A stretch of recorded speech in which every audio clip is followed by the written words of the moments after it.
Mga partners, antes kita anda na diato magarepaso dal mga noticias ay dali kami una con vosotros al mga latest update na virtual presser del gobyerno lokal anoche dia de viernes para na diaton COVID-19 update. Numero del COVID-19 active cases aquí na syudad de Zamboanga na total de 170 lang. Este base na mas reciente update que ya se sale el local IATF del Julio 23. Mientras el número del COVID-19 recoveries na total de 11,266. Y el número del mga persona que niya despedí por causa na COVID-19 alcanza ya na total de 587. Presentamente el total COVID confirmed cases sa ciudad de Zamboanga alcanza na total de 12,023. Ya explica si City Health Officer Dr. Dulce Amor Mirabite si cosa el breakdown del COVID-19 active cases. Imidya mo! Of the active cases, 27 are admitted at the different government and private hospitals. 143 are at the different isolation facilities. Of the 170 active cases, 157 or 92% are community transmission and 13 are persons under police custody. Imidya mo! Mientras tanto, ya relata también si Mirabite si cosa hace acción al gobierno local para ver puede asegurar que hindi puede entrar na ciudad de Zamboanga el Delta COVID-19 variant. Imidya mo! We are strengthening our PDITR strategy, our prevent, detect, isolate, treat, and reintegrate strategy. And again, the practice of the minimum health standards is still very important whatever the variant. Imidya mo! La pregunta también con el alcalde de la ciudad, Mayor Ben Climaco Salazar, si en tal caso puede entrar COVID Delta variant de Zamboanga City, ay decidido el gobierno local para poner bajo na enhanced community quarantine con el ciudad. El disuyo también contestación. Imidya mo! Si entra ba el Delta variant aquí na Zamboanga, ay rekomenda ba el local IATF, el ECQ na syudad. Necesita kita man-assess el sitwasyon antes de hacer mga rekomendasyon. Siyempre, el mga desisyon del diato mga medical experts, mga mediko, amo el dia kanaton para asisti si cosa bagayot debe. Sabi vosotros, bien difícil gayot kada bajo na ECQ. Que afecta mucho con el mga residente y con el de la busca vida. Por eso, in order to prevent us from being in the ECQ, everyone needs to behave themselves, avoid unnecessary gatherings, and cooperate and practice the minimum health standards. News Timeline. Mientras tanto, siguiendo na statement del National Interagency Task Force Against COVID-19 que donde te prohibía estos otra vez con el mga bata edad de 5 años pa arriba para salir na casa por causa con el amenazo del Delta COVID-19 variant aquí na país, el alcalde del ciudad, Maria Isabel Ben Climaco Salazar, ya dale di suyo komento sobre en este issue y si cosa el plano que debe adoptar el ciudad siguiendo na orden del IATF durante el virtual presser anoche. Asigun kun Mayor Ben kay todo el policía que ta implementa el local IATF base ng mga rekomendasyon del National IATF. Por eso si cosa asigun ay decidí el National IATF necesite seguir el local levels. Ngayon man klaro kontestasyon niya dali al alcalde si cuando principia implementar prohibición otra vez con el mga bata para salir na casa o residencia de estos, pero confirma este que el permiso para permitir con el mga bata salir na casa del una pa lang subject ya del mga concern del diferente mga local government units. Imidya mo! Todo mga polisiya y reglamento que hace el gobierno local base ng mga resolusyon del NIATF. Whatever NIATF decides for the country should be followed and implemented in the local government. Nonetheless, the issue about allowing children outdoors has been a subject of concern of different sectors given the current situation and the threat of the Delta variant. News Timeline. Mientras tanto mga partners, anday kita na diato magarepaso del mga noticias del martes fecha 20 del mes de julio. Una 19 años de edad mujer que niya sale positivo na enfermedad de COVID-19 alegadamente empezó a esconder ng mga health authorities antes pa con puede hacer hatud na de este mismo boarding house del domingo, fecha 18 del mes de julio. El mencionado mujer es nativo de provincia de Basilan, quien taman renta lang aquí na uno del mga boarding house. Y empezó según esconder a mga autoridad. Después puede saber que ya sale positivo na enfermedad de COVID-19, el RT-PCR test result. Base na investigasyon ng Local Interagency Task Force on COVID-19, iya puede saber que el mencionado mujer iya pidi queda na uno del mga residensya na barangay Talon-Talon, pero hasta este mga tiempo ta procura pa siempre con hace el emboscada. El local IATF ta pidi con el mencionado mujer, lo mismo con el dueño de la casa donde posible ta queda para enseguida reporta na cerca estación del policía. El 19 años de edad mujer es un asymptomatic, pero el presencia de na comunidad tal lleva siempre peligro para na público y no vaya ay puede contagiar con el otro mga vivientes. News Timeline.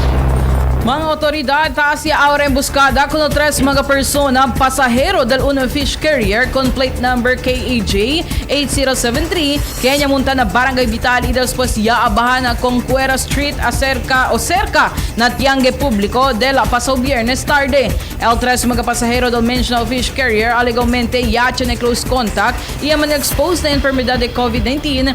Después puede saber ang mga otoridad que tiene estos otro uban pasahero na fish carrier estaba na Cagayan de Oro City, kaya podía saber positivo na enfermedad de COVID-19 e presentamente isolated ya. El mga otoridad lo mismo Local Interagency Task Force Against COVID-19 apela con estos tres mga persona para atrakayan ng mga otoridad para ver podía ser el necesario cuarentena, especialmente que puede estos lleva peligro na salud del otro mga vivientes con quien estos posible ay manjunto. El mencionado pasyente de COVID-19 estaba na Cagayan de Oro City es un crew member del un international barge que ya tiene ruta incluido el nación de Indonesia, el nación que tiene mga confirmado caso de Delta variant de COVID-19. Mientras tanto, el Department of Health está procura ahora determinar si este va persona infectado de Delta variant de COVID-19. Ya permitía según con munta na mencionado fish carrier, el driver y dueño del truck, después puede darle mira mga completo pertinente documento fuera lang el resulta del RT-PCR test que aquel tiempo pending pa el resulta. El COVID-19 test result del mencionado persona ya sale cuando llega aquí na ciudad de Zamboanga. Kaya man turn over el health authorities del Cagayan de Oro para aquí na City Health Office. Si acordal mga fish carrier ta kay baho na essential services kaya ta permiti lang entra na mga borders para hindi man hamper el destos mga operasyon. News Timeline. Mientras tanto, del miércoles 21 del mes de julio, Zamboanga City Police Office pide ayuda na público para informa con el mga autoridad enseguida si tiene estos información acerca si donde te esconde el 19 años mujer que sale positivo na enfermedad de COVID-19. Para ver puede con man isolate na propio lugar y para puede asigura que hindi taman junto con otro mga individual siendo infectado na mencionado virus. Kasigun también con el portavoz del Zamboanga City Police Office, Police Captain Agnes Miro, kay el persona quien ay esconde o ta esconde con el mga persona quien sale positivo na enfermedad de COVID-19. Posible estos enfrenta caso en violation na health protocol que te implementa el gobierno local. Asigun con Miro, kay el persona quien ay viola con el policía, posible paga pena valor de 20,000 para 50,000 de pesos y man preso dentro de un mes para 6 meses. El caso que posible enfrenta estos mga persona quien te esconde con aquellos mga persona tiene infectious disease amo en violation con el Republic Act 11332, el mandatory reporting of notifiable diseases and health event on public health concern such as COVID-19 and other emerging and re-emerging infectious diseases amid cases. Mientras tanto, si City Tourism Officer Sarita Sebastian ya confirma ka estricto ya dale orden al alcalde para poder hacer emboscada con el mencionado mga persona. Apelo lang di Sebastian na publiko para koopera kanila, especialmente que delicado para na salud del un individual. Invincible! Gatun Mayor, dale gayon strictamente orden para ver con el policía y también mga local mga barangay officials to really make an effort to really pinpoint si donde ba si mga concerne, ano? So that's about it. That's the latest from our end, and we enjoin the public to really cooperate, el mga komunidad. Si sabi ustedes, tiene quien entra ali, estaba na otro lugar. I think it's best that our barangay officials should play an active role. Sila mismo, ablakat sila kung nila mga residente na kaday kwal barangay to really report to them so that hindi kita man difícil. And even the families, no? El mga pamilya, el mga relatives, si sabe ustedes tiene mga otro gente, estaba na otro lugar, y después sabe ustedes muy bien que no hay sila pasa na proceso, debe ustedes mismo reporta na otoridad para pwede kita man contain ko ng situation. Because the moment, especially ese mujer, positive ese, después yan junto ele con cuantos miembro asigun, relatives ba or friends or family, the moment klaro man siya positive, puede ser close contact kay ustedes con ese. Invincible! Anoche, durante el virtual presser del gobierno local, mismo el alcalde de la ciudad, María Isabel Benclimaco Salazar, ya confirma kahit continua sila siempre el emboscada con estos mga persona. Invincible! The search continues for the 19-year-old female and the 3 passengers because they endanger public health.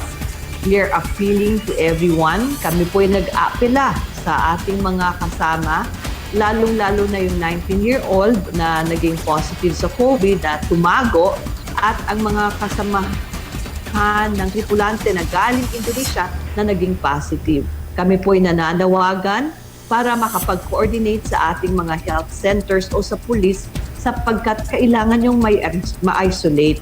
Hindi nyo alam na ang variant na dala nyo baka ay magdulot talaga ng malaking kapinsanan sa inyong mga pamilya. News! Timeline!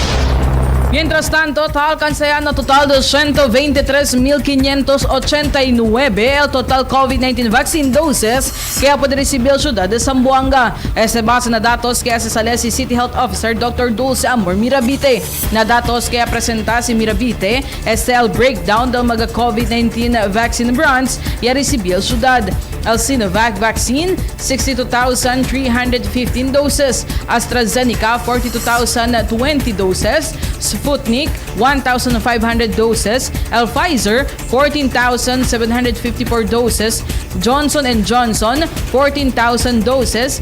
Fuera con este mga bakuna contra COVID-19 que estaba na gobierno nacional, y alega también el primer tranche del COVID-19 vaccine que compró el gobierno local, el AstraZeneca COVID-19 vaccines. El AstraZeneca COVID-19 vaccine que alega tiene total de 1,180 vials o 11,800 doses que esperanzao puede beneficiar el total de 5,900 mga individual. Si acuerda mismo el alcalde de Ciudad María Isabel Benclimaco Salazar ya firma acuerdo con el UK's AstraZeneca para el comprado del 410,000 doses de vaccines entendido para darle a 205,000 mga residente del Ciudad de Zamboanga que tiene total valor de 100 millones de pesos. El delivery del AstraZeneca COVID-19 vaccine na ciudad ay hace por medio de tranches, según con el City Health Officer Dr. Dulce Amor Mirabite. Invincible! So most of our vaccines are donated from the national government to our Department of Health. So for the Sinovac vaccines, Chinekita 62,315 doses ya received. For Pfizer, we have 14,754 doses received. Sputnik, 1,500 doses. For Johnson & Johnson's, 14,000 doses. And AstraZeneca, we received 4,202 vials, or this is equivalent to 42,020 doses. As to the LGU procured vaccine, we received our first tranche or first delivery of our vaccine that we have procured. So we have received AstraZeneca at 1,180 vials, or that's equivalent to 11,800 doses or 5,900 beneficiaries. News Timeline. Mga partners, numero del mga persona Kenya podía mandaklaba bakuna na primer dos del alcanzayan na total de 85,483. Mientras el mga individual Kenya podía mandaklaba bakuna na second dose alcanzayan na total de 42,652. Este base na reciente COVID-19 vaccination update que ya se sale el gobierno local del Julio 22. Este el breakdown na kada kategorya na A1 category o workers in frontline health services 14,782 el Kenya puede recibir el first dose, mientras 12,109 el Kenya puede recibir el second dose. Na A2 category o mga senior citizen 25,506 el Kenya podía recibir el first dose, mientras 13,055 el Kenya puede recibir el second dose. Na A3 category o mga individual que tiene comorbidity 38,907 el Kenya puede recibir el first dose, mientras 19,946 el Kenya puede recibir el second dose. Na A4 category o aquellos mga essential workers 5,988 el Kenya puede recibir el first dose, mientras 842 el Kenya puede recibir el second dose. Immediable. 85,483 or 12.2% of the target population are given the first dose of COVID-19 vaccine, while 42,652 or 6% of the target 700,000 population completed the second dose. News Timeline.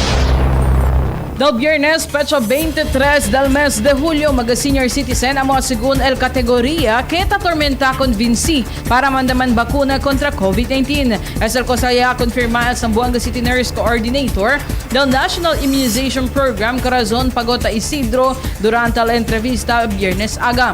Especialmente según aquellos mag-senior citizen que taquedan lejanos barangay. Immediable. Sa atong senior citizen, el na mga barangay parte arriba. Amo kami tang problema kung el barangay akel na arriba di ato mga senior citizen hesitant sila to come para mambaksinate. That's why si DOHR at kita advisory el Janssen vaccine ya receive si Zamboanga City pwede lang gayot klaba kung el senior citizen pati kung el A3 with comorbidity. Para at least one dose lang lay. Hindi kita pwede dali kung el A4 kahit ang monitor kasi we have to follow the advisory from the DOH. Immediable. Pero magatiempo na 75% ya del target population ella podía mandaman bakuna contra COVID-19. Immediable. Zamboanga City, 75% ya kita. Kaya pwede, yes. Quanto ba target yan? Pwede atong target senior is 32,000. So ya pwede ya kita klaba na 25,000. News Timeline. Mga partners, de lunes, pecha 19 del mes de julio, manmaridable ya agarra la autoridad después descubrí peque el de estos RT-PCR test result cuando llegan a Zamboanga City International Airport de lunes aga. Según con el Santa Maria Police Station 7 Investigator Police Staff Sergeant Ladja, el manmaridable senior citizen estaba según na Manila y cuando llegan a airport y a chequear mga personajes del City Health Office kay peke el estos o de estos RT-PCR test result. Immediable. Allegedly, estaba po na Manila. Si. Para ka na to, which is na pwede man find out there ato mga kuano, mga in charge alina po na airport, which is airport, taliba sila PCR test is fake. Si. Oo. So, supposedly, kami mandabira ulit kasi ako yung protocol di ato na mandabira ulit para na Manila. Pero the problem is, hindi naman accommodate ka niya. Ang aeroplano. Hindi naman accommodate kay fully booked siya. So, mas probably, baka manita natin, mandabira natin, pero based on the information, kay baka di ila yakil gastos. Oo. Oo.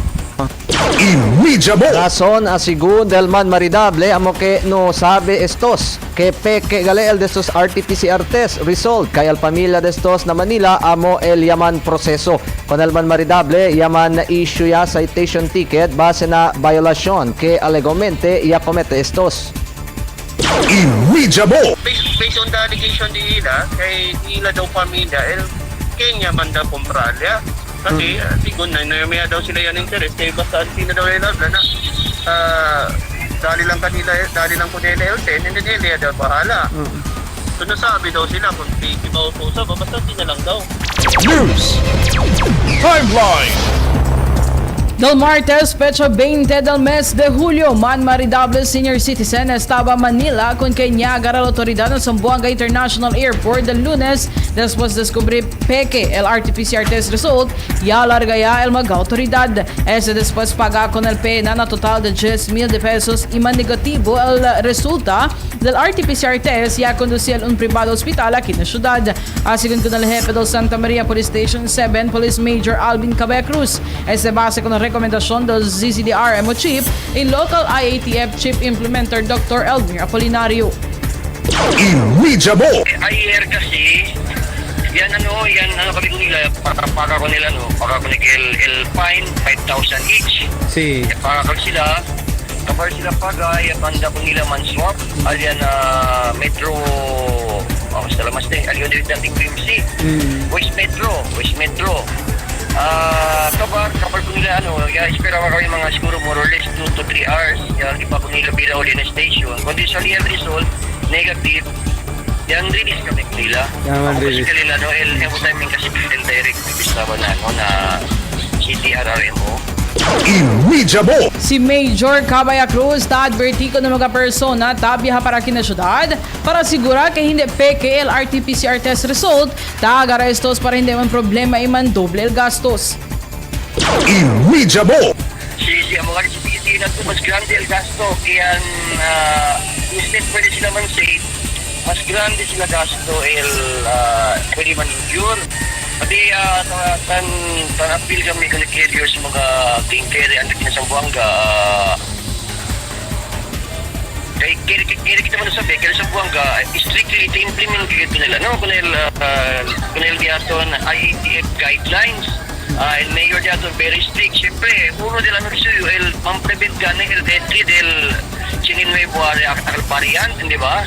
Amo kil, just like what transpired na India, pati some part na Malaysia, amo kil na pibini kita pwede ka intrakin natin. Pero, there were some reports kay Chiniran Idol, kwanto na ipo dentro, estaba na Cagayan de Oro, pero siya strictly implemented kita ko nila, no? IATF protocols, especially ang mga na-entry by alina airport or alina mga boundary diaton. News. Timeline. Mga partner, City Health Officer ya konfirma kay tiene posibilidad implementar Ciudad de Zamboanga el libre RT-PCR test, especialmente si operational ya el Molecular Laboratory del Gobierno Local na Barangay San Roque. Ese pronunciamiento di Dr. Dulce Amor Mirabite durante el uno del mga virtual presser del Gobierno Local. Este semejante na cosa tase na otro mga local government unit. Si acorda el último update que ya se sale el gobierno local acerca el Molecular Laboratory na Barangay San Roque amo del Mayo 3 donde confirma el gobierno local kay na 90% antes queda fully operational. Invidiable. Si Abrea el diating Molecular Laboratory, posible ba que dale libre RT-PCR test? Como tase na mag-8 lugar? Yes, Ma'am RG, this is the possibility. News. Timeline. Del Jueves, fecha 22 del mes de julio, más stricto border control es el orden del alcalde Beng Climaco Salazar con el security sector particular na Philippine Coast Guard, PNP Task Force Zamboanga, quien taman mando ng mga border point del ciudad, ese para prevenir el entrada del COVID-19 Delta variant na ciudad de Zamboanga. Asigun kun Mayor Beng, kay el policía de no RT-PCR o no entry policy ay continúa a existir hasta hindi perder el amenazo de COVID-19, particular el nuevo variant. Momento po este kay de mas temprano según yache na el oportunidad para mancuento con el gobernador del Tawi-Tawi, donde tabla según este kay semejante policía at implementar na mencionado probinsya. Ya dali también este warning kung aquellos que hace peque RT-PCR test result para poder lang entrar na ciudad donde posible ay enfrentar estos al propio caso. Siguiendo con el amenazo del Delta variant, el alcalde Beng continúa a apelar con el pueblo Zamboanga para estrictamente seguir el minimum health protocols y guidelines del ciudad. Fuera con el Zamboanga City Police Office, tabidi también para visar muy bien con el alrededor del Maga Island y coastal barangays. News Timeline. Del jueves, fecha 22 del mes de julio, valor de 120 millones de pesos, Mega Isolation Facility de la ciudad continúa el construcción. Este mega tiempo es después el alcalde Ben Clímaco Salazar junto con el concejal Josephine Pinpin Pareja y alto oficial del Task Force Zamboanga City Police Office y MBLT 11 ya conducí ocular inspection na mencionado facilidad na San Ramon, Barangay Talisayan, particular dentro del Zamboanga City Ecozone Freeport Authority. El construcción del facilidad es parte pa siempre na esfuerzo del gobierno local para preparar 2,000 hasta 2,500 bed isolation facilities.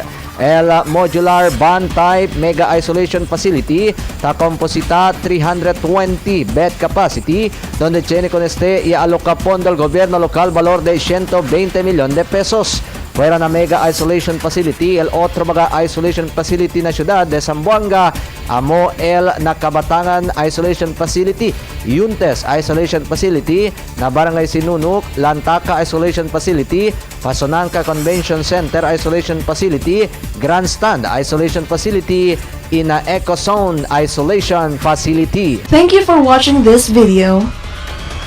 Like us on Facebook for more news update. eMedia Mo official Facebook page. For comments, suggestions, or any concerns, please feel free to email us at emediamo@gmail.com. Subscribe now!